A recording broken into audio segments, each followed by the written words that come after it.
Usimsimulie mtu ndoto yako ya jana usiku. Kauli inasema hivyo, lakini wanachomaanisha usimsimulie mtu ambaye humwamini au mtu ambaye huna uhakika naye. Wewe nikupe.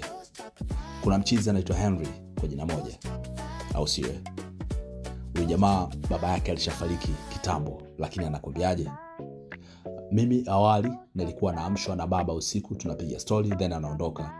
Sikujua namna ya kumtumia au kutumia nguvu zake katika mafanikio. Wakati mwingine nilikuwa naandika maswali kwenye karatasi kwamba leo usiku akija nitamuuliza, kisha naiweka ile karatasi pale kitandani. Ila akija na kuwa sina nguvu ya kusoma kile nilichoandika. Ni kama nguvu fulani ilikuwa inanizuia. Sio ndoto, ilikuwa ni real kabisa.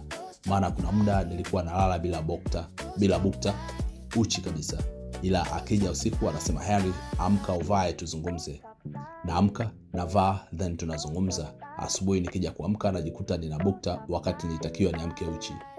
Nilifanya kosa kwenda kumshirikisha rafiki kuhusu tukio hilo. Akanambia jambo fulani la kufanya. Yaani tangu hapo mzee wangu hakuwahi kuja tena. Sasa hivi nimeshajua namna ya kutumia nguvu zake, ila sijui nawezaje kumrudisha awe ananijia. Nimeshahangaika sana.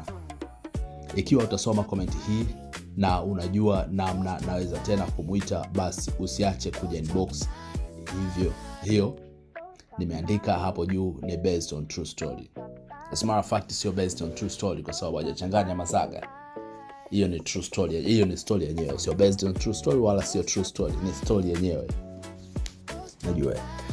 So hiyo ndio sababu ambayo hutakiwi kumsimulia mtu usiyemwamini au mtu usiyemfahamu ndoto yako. Kumfahamu mtu sio kule tu umemuona na kumfahamu mtu ni kumfahamu kiasi unaweza kumuelezea. Unajua. And so jamani kashafariki kitambo, ila yanayotokea ndo haya. Ni vyema tukaishika hiki kitu.